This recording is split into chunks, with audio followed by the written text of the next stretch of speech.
one of my sort of idealistic views for the craft butcher is that you're a proxy for the farmer. And so in a way that marriage, that husbandry, or whatever you want to call it, you're inextricably linked to the farmer at that point, because over the counter, you are speaking for the farmer in many ways.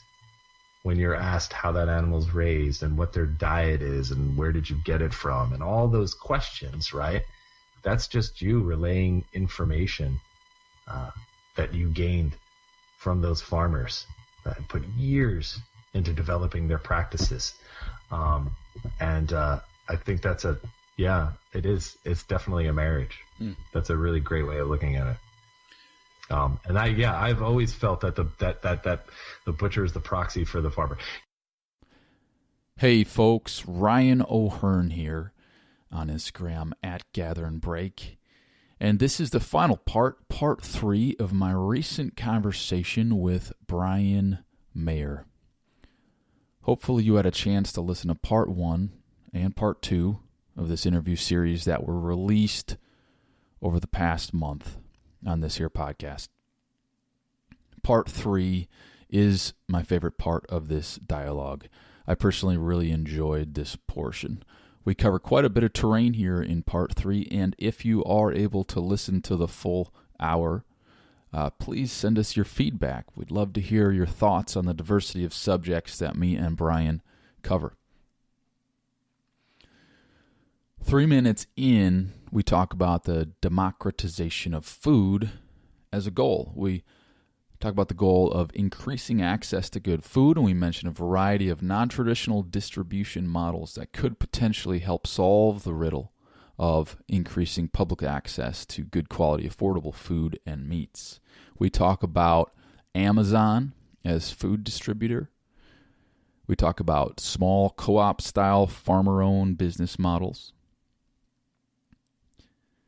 At 20 minutes, we talk about the censorship of slaughter imagery, the taboo of slaughter, and the importance of generating educational material, educational media to bring the public into these conversations. We talk about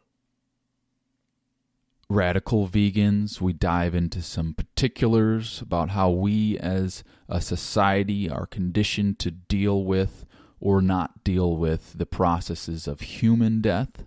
And then we extrapolate parallels to the space that is animal death and the killing of livestock. What an uncomfortable topic for society, but one that is vitally worth exploring. We explore more parallels related to human childbirth, the role of the midwife and the doula, and how society is now craving a deeper understanding and a broader toolbox to help us navigate these processes of birth and death. We must learn to look at these topics with eyes wide open. Brian really gets how essential it is as butchers and farmers and slaughtermen to bring our humanity with us into this work. He underlines and highlights the lead domino, which is relationship. Here's one more teaser I'll highlight before I play the full interview.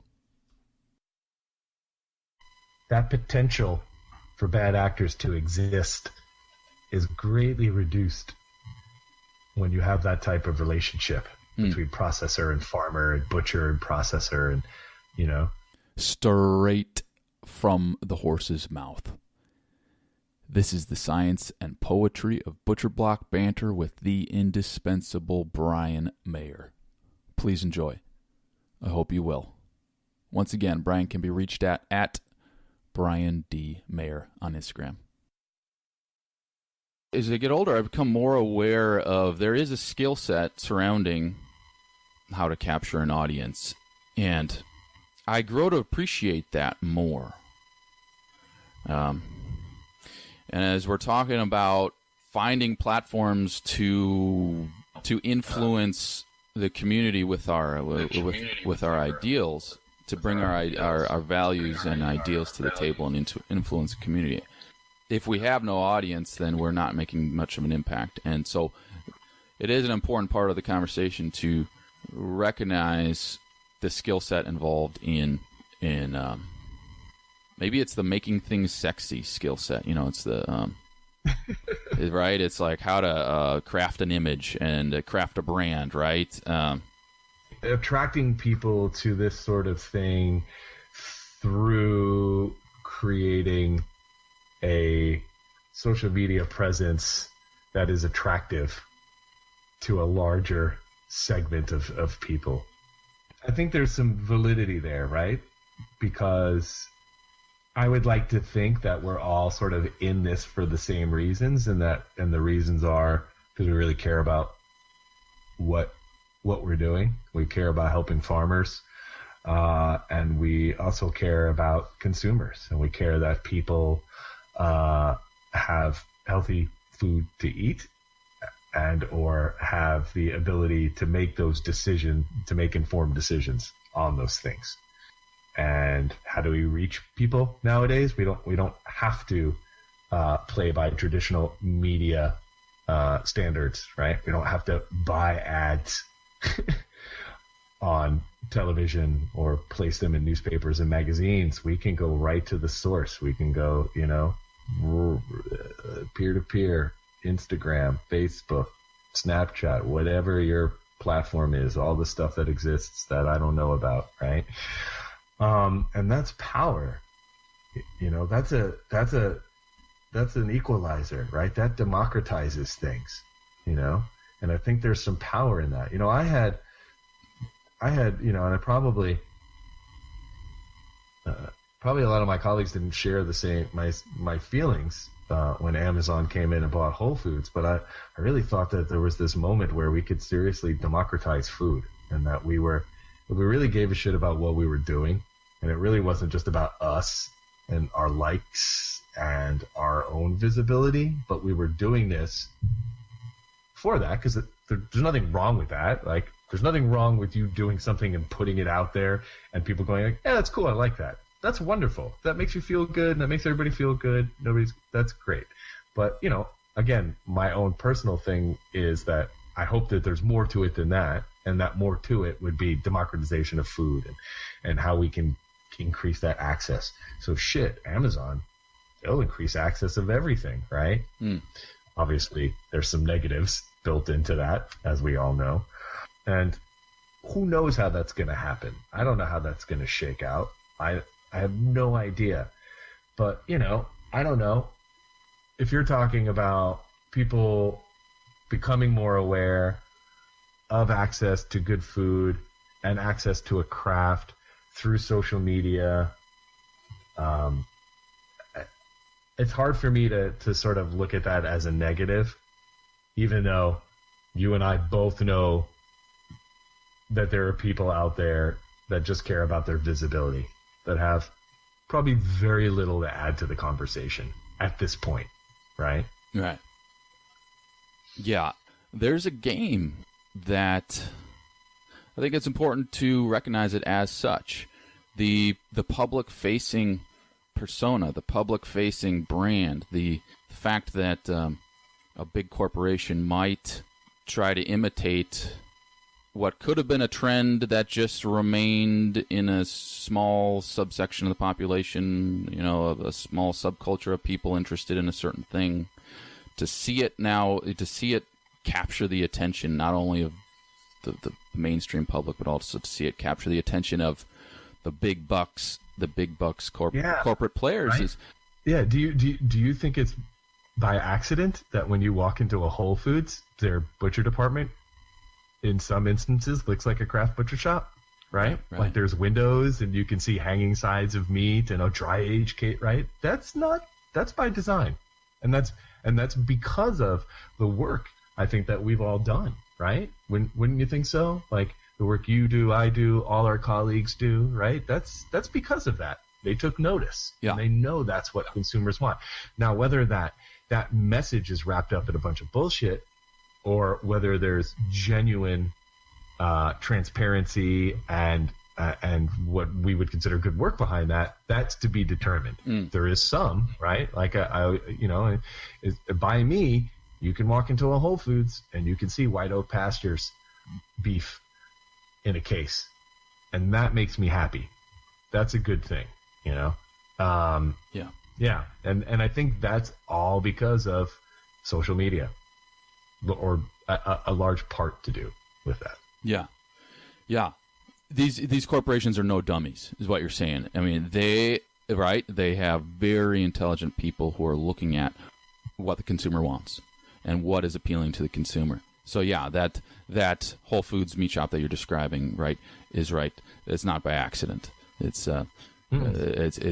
carefully presented to capture, because it's trying to capture people's attention on a certain subject. And so then there's the deeper conversation that you're talking about, that you were alluding to, which is, okay, what aspects of this are serving a greater purpose, and what aspects of this are kind of shrouded in bullshit and shrouded in another synonym for bullshit, but you get what I'm saying. Yeah.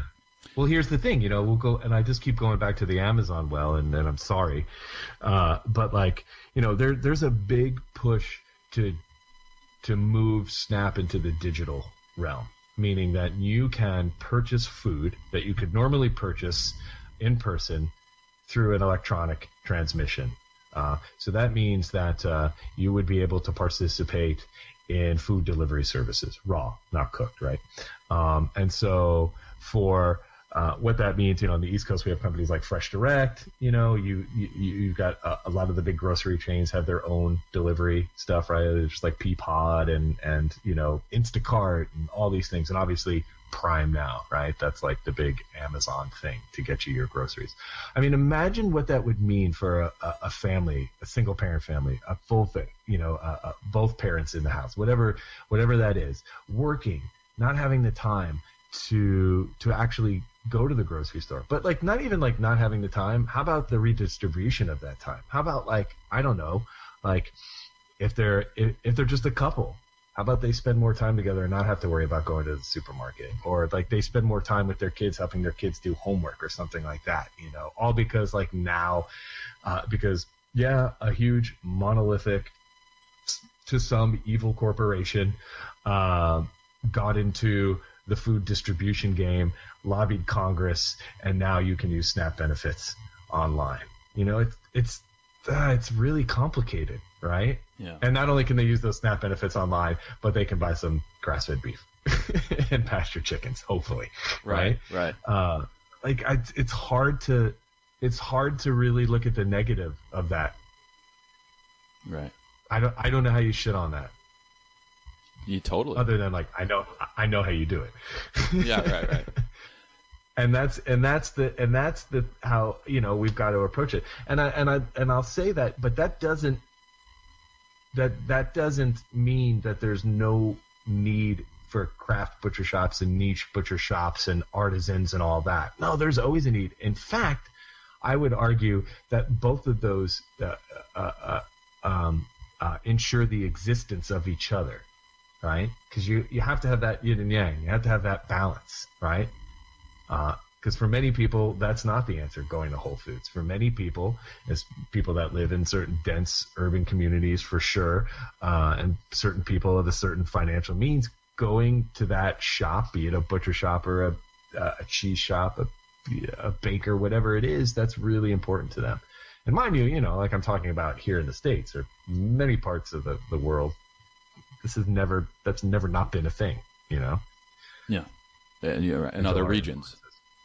Yeah, have gotten there in other regions. Yeah. And I also think, sort of my idea of it is also through the lens of growing up on the East Coast, specifically in the Northeast, geographically, having access to major metropolitan areas, all within, driving distance, and those major metropolitan areas not being that far removed from rural areas, and obviously on the West Coast, like the geography is much different. There's much greater distance and much greater divide between those areas, and again, it doesn't take a genius to figure that out. And so, understanding that like what works here on the East Coast is not necessarily what's going to work in the Midwest or down south, in the Midwest or the Southwest or on the West Coast. And that's exciting and fun and really interesting to figure out those logistical problems. And something that I always found as a challenge and love to figure out as I sort of move through the teaching part of what I do, especially with people that were coming from all over the country to learn, and wanting to learn the Fleischers Model, and saying, look, like, we can teach you how to cut, but the model itself works in a very specific geographic location. And here are the things that you're going to need to look at in order to make it work in your geographical location. It's the role of the connect the dot types person. Some people have really cracked the code on how to make this stuff work in a certain neighborhood, certain type of demographic, certain type of situation, and that is, we need to draw on their knowledge, but we also need to have smart people looking at all the variety of situations, not only in our country but globally, right? And the fact is, there's many different situations that we need solutions to. So that's kind of what you're getting at. The connect the dot type person is going to be looking at, okay, this works in this situation, doesn't work in this other situation. What are some other possibilities? That's going to, what can we find to make things work in these other situations? And when you're talking about Amazon and your and the kind of 2018 developments that are underway with corporations like Amazon and their impact, their potential for impact on the food web, you're seeing a positive spin on this, on how things can move forward in ways that maybe we didn't previously imagine. That also doesn't negate like what you guys do, what IGFC and Jim and everybody has built out there. I mean, there's a need for it, and it is an incredible business and an incredible business model, and a business model I think that would work in a multitude of places, and it does. And I think you're starting to see a lot more of that. And it serves a very, very specific need, and a need that is very much there. All while all this other stuff is going on. And I think, that's the thing, is that everybody's looking for the that magic pill, if you will, or whatever it is, that like, here is how we fix all of this. And that's just not what it's going to be. And I think that makes it a lot harder for people to kind of navigate the specifics of the meat industry, right? That there are multiple solutions to this, and that our success depends on exploiting all those possibilities. Yes. So let's come back to the characteristics that you think are most important. I mean, you've referred to, okay, so there's the dangling carrot. There's this thing, whatever it is, the magazine article, the social media, the sexiness of the meat shop, of the butcher, of the neighborhood butcher, whatever it is. There's the dangling carrot that brings people in. That's the capturing of the audience. But then then there's farmer first. There's highlighting the work of slaughtermen, and take that and run with it, Brian, because these are variables that you would say need to be present across whatever iteration of this we're seeing. Am I right? Am I quoting you right there? Yeah, sure. Yeah. I mean, farmer first, I think that should be, that's just how it is, right? Yeah. And it's always, I'm always aware of the words that people use. I'm also aware that, when things make it to print, things are changed, and it's through the lens of somebody else. And so there's oftentimes things left out or misquoted or things like that. But I'm always really aware of when people make it about themselves in the meat industry, and less about the actual farmers that are really doing most of the work, I would say. In fact, I think you and I have talked about this. In my own personal holy trinity, if you will, of meat industry folks, it would go farmer, slaughterman, butcher. even a shitty butchered piece of meat still is going to taste good, right? I think that's just my opinion. You can still braise it or whatever, right? But like something happens during slaughter, or if something happens during the time while that animal's getting raised, I think that those are really significant. And we've talked about the farmer, and we allowed all this praise on to farmers, as we should. And certainly the butcher certainly gets a lot of praise, that's for sure. But you don't really hear much praise given to probably some of the hardest work in this industry, which is the slaughter side. For obvious reasons, because people are incredibly uncomfortable with death and don't understand it, I think, and have a really hard time separating death from suffering. And those two things are, and can be, and should be mutually exclusive. And I think that we do a great disservice to people that are really responsible, way more than the butcher, for the quality of the meat, for the taste of the meat. That's my feelings on that. It's like the chef and the portioner meat cutter, right? Those would be capturing the most limelight. And if you were to reorganize things, you would reverse that. You would. Yeah, they'd be on the bottom. Yeah.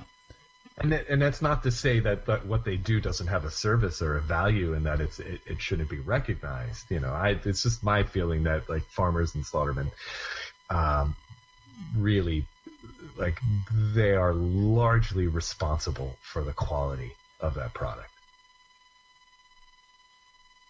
Big time. We just do the window dressing.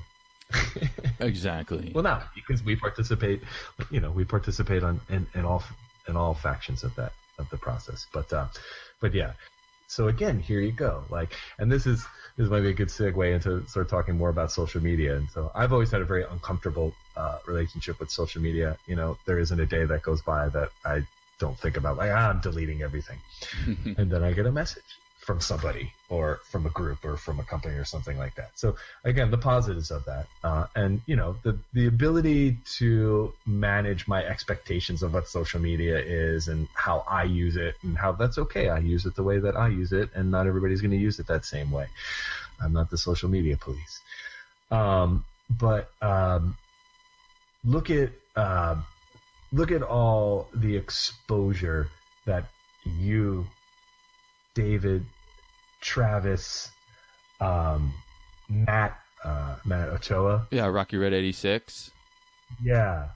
My friends at Rising Spring Meat Company, like farm butcher who works, right? He's part of he's a slaughterman. He's part of Matt's company. Yeah, part of that company. Look at all the exposure that you all have given to that area, that taboo area of the meat business. And I really think that is a huge service, because what it does is it informs people of what's going on. It removes that taboo, and people get to see it, and people become more comfortable with it. Right? Like, when we started doing this thing and we started doing demos, and you're like, nobody's going to show up. Who wants to watch some idiot cut up a pig on a table, right? And they came, and they kept coming, and they wanted to see beef carcasses cut up and sheep and goat carcasses cut up, right? And they're like, okay, that's cool, right? Like that serves a purpose, right? We're getting people, we can take 25 people in at a time and show them the anatomy of a hog, and show them that it's just more than pork chops and bacon, and then we can send them out as ambassadors, and then they can go to markets and buy more of the animal, and little by little we'll chip away at that stone. Awesome. What else can we do? I don't know. Let's slaughter something in front of people and let's let them see that process. No, they don't ever have to do it, but like, let's make them aware that, like, because they chose to eat meat, something has died. Now, look, we know that if you eat anything, something has died, and that's sort of this whole vegan omnivore debate about you are complicit in death if you are participating in an agricultural system, regardless of whether you want to admit it or not. But let's just focus on the meat side. So here we are in the middle of a field, and there's like 10 people coming up from Martha Stewart magazine to watch us slaughter a pig in the middle of the field, and we're like, okay, this is either going to go really great or this is just going to be a really horrible experience. And it went really great. And so then we continued to do that, right? But that wasn't blasted across social media, right? But now, because of what you guys do, there are more and more people that have been given that have been exposed to something that's really important. And I don't know, I think that, you know, I'm so proud that you guys and gals do that out there, and I think it's incredible. Yeah. Well, I have to give big props to Travis, especially, even though it's because, man, he certainly felt like a ringleader to me, though I'm sure there's multiple ringleaders who also have been doing this, but for me it's sort of like he's blazed away, and I often feel like any attention to my posts and videos and such is sort of any acceptance and tolerance of my posts are because he blazed away there. I often feel that. And then there's folks might message me and say, you know, like, I keep getting vegan hate mail or different type of I get Instagram censoring me for certain things I'm posting. How do you navigate that? And right, I mean, it's like even though we can provide a portal for an outside audience to see this stuff and look at this stuff and get a little like fly on the wall kind of a glimpse of what this work is. Even though that's occurring with more and more frequency, there still is. You have to. If you post a picture of an animal with a slit throat, you know it's going to get censored and you're going to get hate mail. There's a line where. But then that's the opportunity. I think therein lies the opportunity, right? So let's unpack that, right? So first you're going to get hate mail. Who's that hate mail coming from? It's coming from militant, right? Probably militant vegans, right? Yeah. Who gives a shit? It's assholes. It's such a small percentage of the vegan community. Now, do I agree with the vegan diet? You know, I think you need to eat meat, and I think there needs to be livestock. Obviously, we need ruminants, and we need animals, and things die whether you eat meat or not, and the soil is nourished through the dead, decaying corpuses of animals, right? So, like, it's just how it is. Okay, so whatever. Militants, they're just assholes. They're assholes across the board, right? Extremists, they're just assholes. Right. You fill in whatever, you know, name that you want to associate with that form of extremism. So there's nothing you can do about that, right? Do they make a lot of noise? Yes. Okay. So the censorship part, whether it's across whatever social, whether it's on Facebook or on Instagram and it gets censored or whatever, I don't know. And you guys have much more experience with that. You know, my 1 or 2 posts every so often of a field kill, you know, or, you know, if I'm in the slaughterhouse or on a truck or something like that, you know, it's so few and far between that it doesn't even make a ripple. But, you know, obviously what you guys are doing certainly does. And that's great. So that's the time to educate. And I'm sure you do this, or maybe you don't, I don't know. But that's the time to reach out to the powers that be and explain to them and educate them that this isn't something to be censored, that this isn't violence, you know, that this is how, you know, and the irony of like Facebook censoring something, right? While, you know, Mr. Zuckerberg is out there like hunting and shooting and, you know, doing whatever else he needs to do to have, you know, his own food fresh. But, you know, and again, that takes time. Who's got time for that? But, you know, these are the roles that y'all have chosen, you know, as educators and arbiters of something that we all feel very passionate about. So I would look at that as a time to educate the powers that be on those exact issues, in a very understanding and a very open and genuine way. Because like when you meet aggression with aggression, we all know what happens, and that's not going to work. And obviously we've all gotten hate mail and pretty gnarly, nasty, violent messages from people that disagree with what we do. And I just, given where we are right now, as a society and a culture, I definitely take a little bit more pause when I read those things. However, the irony of it all does not escape me, and I do mostly chuckle. So a teaching moment, if you will. Yeah, and to highlight that, not a lot of people, me and you, are entrenched in this act of conversing about this type of stuff, farmers and slaughtermen and meat cutting and butchering. But to an outside audience, they might not realize we do get hate mail in regards to this, to media we put out there, and that is just a fact. I often will mention that to just casually to friends or what have you, and they're often surprised, So there is, I think it's important to know that there is an edge that we're at as people who create media and create conversation around this kind of stuff. And there is a point when, just like you said, it's like, well, I do have, I have a wife and I have kids, and I have to be careful about making sure no violence comes to us from a radical or militant of some sort. So there is a carefulness which we have to approach this stuff with. And then the one more thing I'll say, go ahead. No, sorry, go ahead to respond. No, finish, man. Go ahead. Well, I was going to also, just mention a parallel, which was,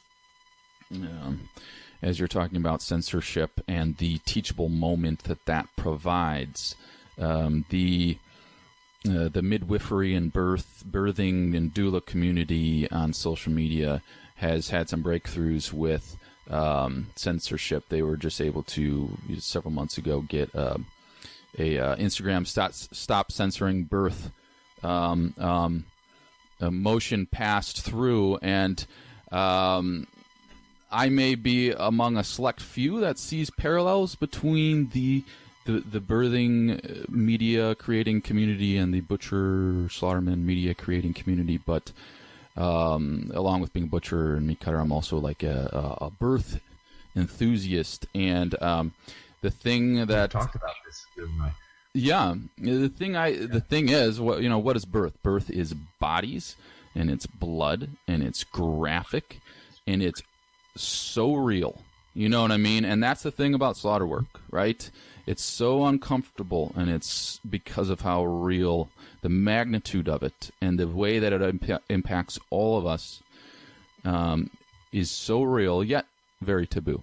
So but currently, the birthing community has been able, and midwifery community has been able to really make some significant strides with saying, when there's a picture, a video of birth happening, saying like, actually, no, this is not pornography. This is not that. This is an attempt to bring an outside audience into a real conversation about birth and the capacity of bodies, human bodies, to bring life forth in the variety of ways that happens, and then to educate about what that can look like and what, these kinds of things. That's where my mind, that's a parallel that my mind goes to as you're talking about the teachable moment. This is, geez, we could unpack all of this, and that would take hours and hours about, what's really in there in our understanding of life and death, right? So it's really interesting, you specifically having been involved in both of those processes, right? The bringing of life and the end of life. But also, it also, when you look at community and how we used to be a part of a community that used to celebrate these things were done together, right? Like, the bringing of life into the world, that was a communal experience, correct? Yeah. And obviously the idea of whether we're talking about death through natural means, right, being a communal experience, death through the experience of hunting to create food, right, a communal experience. And, again, I look at social media and looking at it creating these communal experiences, right? If we're just that separated, and whatever, we can talk about the positives and negatives of all that, but I don't know, like, this is pretty awesome that you're 3,000 miles away and I'm looking at you and we're having a conversation. To me, that's community. That's community in 2018, and I'll take it. That's awesome. Yeah. I'd also love to sit down with you and have a meal and shake your hand and hug you and do all that stuff too, and that's possible, and we've done that. But this is even, this just is an addendum to it. I definitely think that, like, we just have such a difficult relationship with death and suffering, and I have had a very close relationship with it over the past 2 years, with losing both my mother and father dying, and some other family members that I was very close to, and really kind of diving deep into texts on how we deal with that process, and how we don't deal with that process. And so being involved with that on a personal level, and then also being involved with that on a level of creating food, and that all swirling around my world, that's stuff that a lot of people don't have access to, or they don't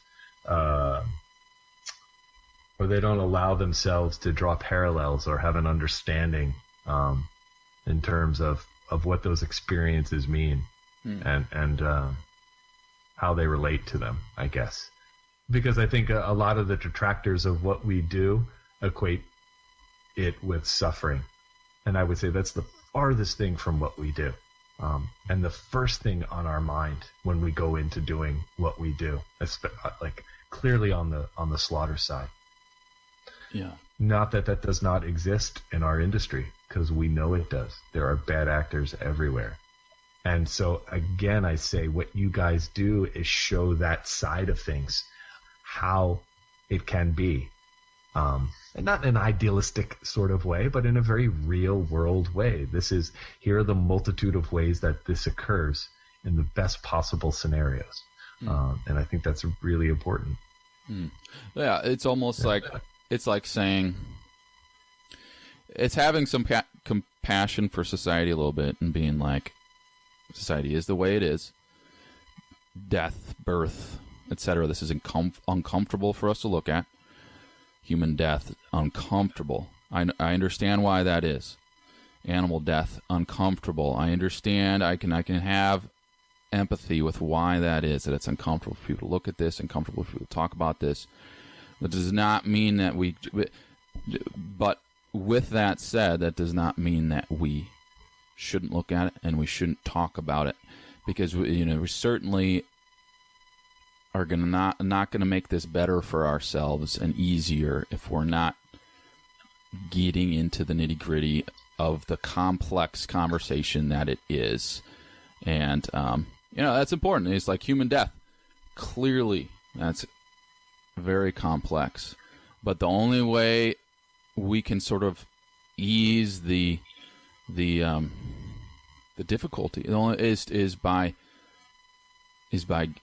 looking at it, and hopefully a bunch of smart people will come up with, here are the tools to help the death process be easier for not only the person dying, but also for the family, the loved ones, and friends.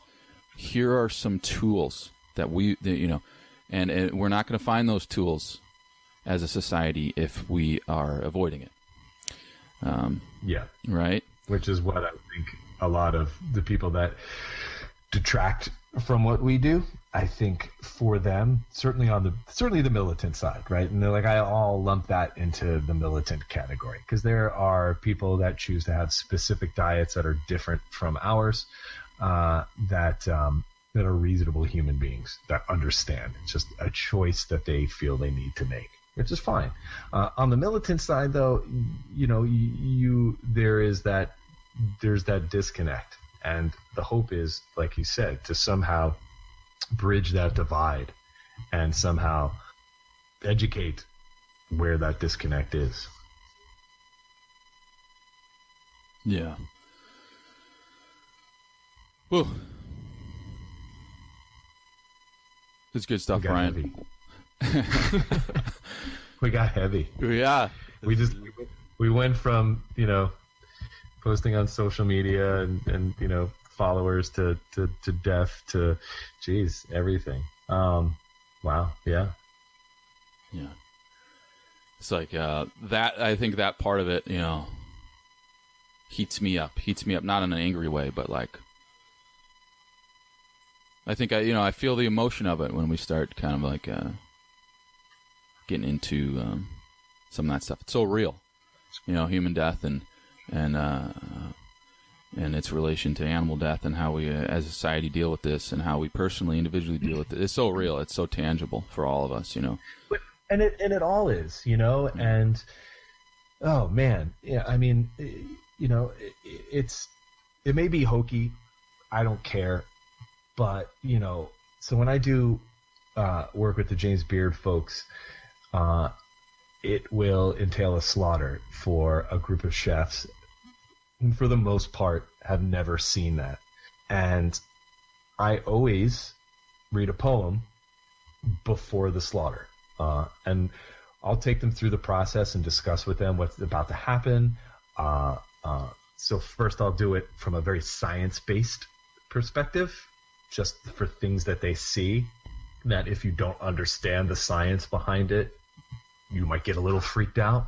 So I'll explain that part of it. But then obviously there's the emotional part of it for a lot of people that haven't been a part of something like that. And so I read a Wendell Berry poem called For the Hog Killing, even if we're doing sheep or goat or something like that, because it's all applicable.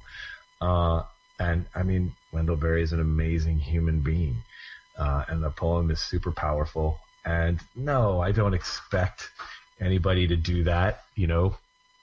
When you guys pull up to the site and turn the generator on and get going, I don't expect you to read a poem. But what I would expect and hope that like everybody that's going into this and doing what it is that you do and we do is that thing that's on their mind is that like, oh man, like I'm fulfilling this destiny, right? Like this is the natural process. This is the order of things, life and death and food and nurturing and sustenance, and we're all going to return to it, and it's all the big circle. And I know that sounds woo-woo and hokey, but it really is just that, and all this other bullshit and all this other how I feel about, taking life or eating meat or not eating meat, and I'm only going to eat vegetables and all this other crap. That's like, doesn't mean anything. As I say, it's like we got a lot of people to feed, and a lot of people have a lot of varying diets, and they live in very different areas, and things aren't as accessible as they are to you, and you should feel privileged that you get to make those types of decisions as well. And I think that's the other thing that is sort of like there, sort of hovering around food choices and all those sorts of things, is the fact that they're choices and that you get to make those decisions. And there are very many people on this planet that don't get to really make those decisions. Those decisions are dictated for them. They're already made. You don't get to say like, I don't feel like eating this thing that's all around me. But yeah, so I think, it's heavy, and it should be heavy. But I also don't, like there's that saying, when we discuss animals, they have just one bad day. I don't ever like saying that. Because that's still, to me, that's almost like an acceptance that there's still a part of this process that's not good. And I don't look at it like that. I don't know. Maybe I'm looking at it wrong, and I'm more than happy for somebody to have me view it a different way. But I never say that, and I always kind of cringe when I hear people say, "Oh, they just had one bad day." It reminds me when I was first working on fishing boats, and my family, who my mom was vegetarian. A lot of my aunts and uncles, and there was a very big disconnect with the killing of animals, or at least the overt killing of animals. So when I was suddenly smashing a bunch of crabs used for bait and watching a bunch of dead herring pass through my hands, volumes of dead herring and mackerel and stuff, and my sense of it was, here I am at this transition phase, and often I would get questions, what's that like to kill all those animals? And it did not ever feel bad with that negative connotation that we often put on it. My sense as I was looking at it, trying to look at it with open eyes, it didn't have that sense of I'm doing some bad thing or some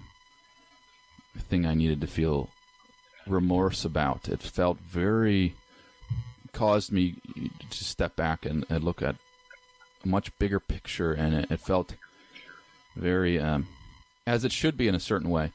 And my relationship with killing has always had that component. Not to say that there isn't a great amount of clarification that needs to be made on that, which is what is a right relationship with this kind of material, and what is suffering, and what does suffering look like, and how does that come into our jobs or not come into our jobs, and what is sort of like a more appropriate way of interacting with being a death bringer or being at that precipice between worlds, facilitating that kind of transition for animals from a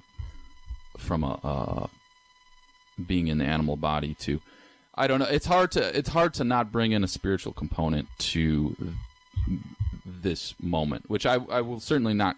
I don't need to get into, because this is highly individual how we all feel about that stuff. But well, no, it's a really great point, and it's not lost on me the fact that we can sit here and contemplate this. But you look at those high speed lines, and man, that's just another world, right? Yeah. Where a lot of those folks aren't even part of. They're a part of such a small bit of that process. They're making one cut, one stick, one slice, right? And it's almost designed that way to remove the individual from the process. So it's just an action, as opposed to this much larger process that you and I and all our colleagues that participate in slaughter are there ushering it from beginning to end. I'm highly aware of that part of the business, and that there's many individuals that don't get to reflect on it quite that way, and hopefully maybe someday that'll change to some degree. Right. It would be it's sort of the mechanization when you take something such as killing and processing an animal and mechanize it across 100 different small actions. Yeah, what you're saying is that it becomes easier for people to disengage from the whole process and to just be able to focus on that one small action. Whereas when someone like yourself is killing an animal in a field somewhere with an audience of people, or by yourself without the audience, it becomes a whole different ball game where we no longer can really separate out our humanity from the experience, because we're the person, whatever, pulling the trigger and bleeding and skinning it out and having an awareness of where it's going to after that and the stages after that. It's not like you're linked at that point. Incredibly linked. That's a wonderful way to say it. So that's a beautiful thing, to have our humanity, ourselves now entwined in the process, and to be able to feel the weight of it, right? I know there's a lot of different people who have said a lot of different things on this kind of subject.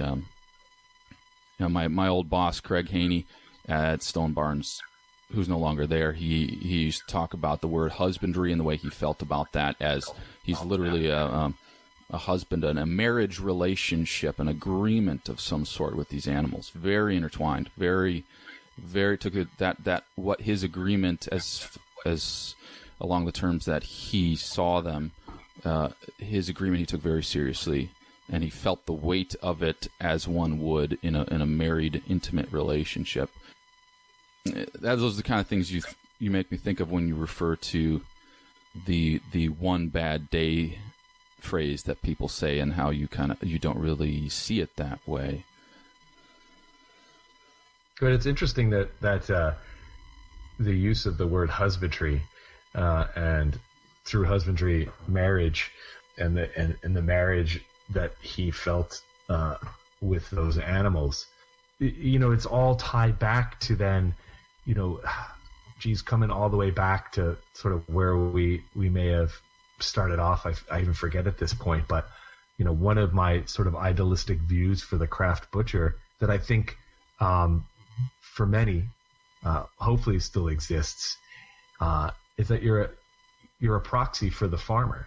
And so in a way, that marriage, that husbandry, or whatever you want to call it, you're inextricably linked to the farmer at that point, because over the counter you are speaking for the farmer in many ways.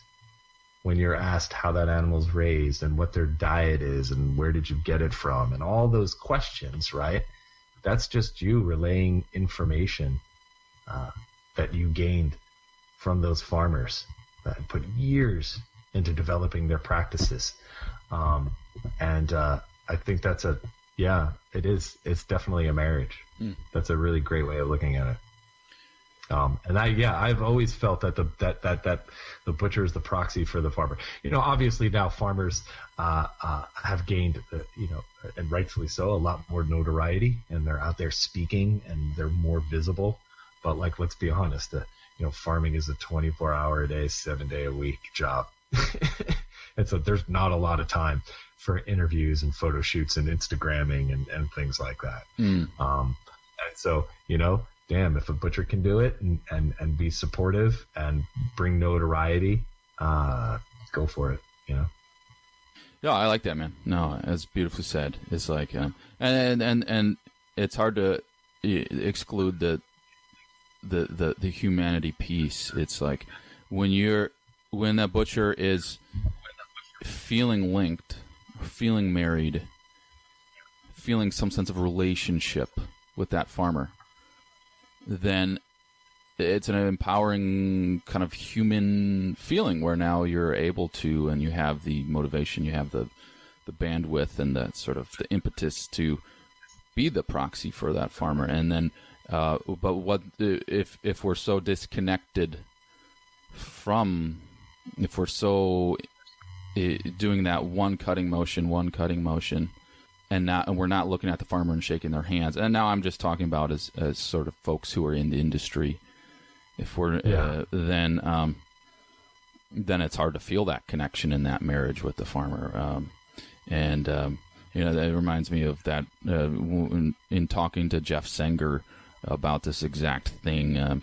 For him and his facility, it was, when I'm shaking hands with the farmer and they're dropping off the animals, I see them and they see me, and then they pick up the animals, I see them and they see me. We're shaking hands, looking in each other's eyes. When that condition is in place, our humanity just starts flowing. It's like, certainly there's bad actors in the words that you said, but there's also a great amount of just like, oh, I'm going to call this guy and I'm going to say, hey, you should actually do T-bones from this, or no, the cut sheet actually, now I'm looking at this carcass and maybe you should do something different. Or now I'm going to be like, oh yeah, it's easier to advocate. It's easier to see your place in the web of things. That potential for bad actors to exist is greatly reduced when you have that type of relationship between processor and farmer and butcher and processor, and and again, those aren't things that I necessarily put on the consumer. I think a lot of times we unduly put that burden on the consumer. The consumer really gets vilified a lot, and sometimes justifiably so. But the environment in which bad actors and those sorts of things can thrive is greatly reduced when you have exactly what Jeff was talking about. Is it idealistic? I don't think so. does that mean that we won't be able to raise enough food to feed everybody on the planet? I don't think so. And so, yeah, I think we'll continue to work towards creating an environment like that and being supportive and open and transparent, and giving the consumers the ability to choose and make informed decisions, and educating, right? There's nothing that education can't fix. I mean, I think that is a universal truth. Anything, if you throw some education at it, you'll fix it. Good education, good information, and then you could argue who's to decide what that is. But yeah, I would agree wholeheartedly with what Jeff said. Yeah, his phrase was "many small distributed," which I'm not sure if he came up with that or not, but that certainly is a phrase that he puts forward as part of this whole conversation, as far as what possible solutions he believes. I love it. Good. I love to sit and talk. It's awesome. Thanks, man. Yeah, dude. Let's I'll talk to you tomorrow or something. Sounds good. Yeah. Okay. All right, dude. We're leaving today. Yeah. This was super fun, and let's talk soon. Okay. All right. Bye. See you, bud. Bye.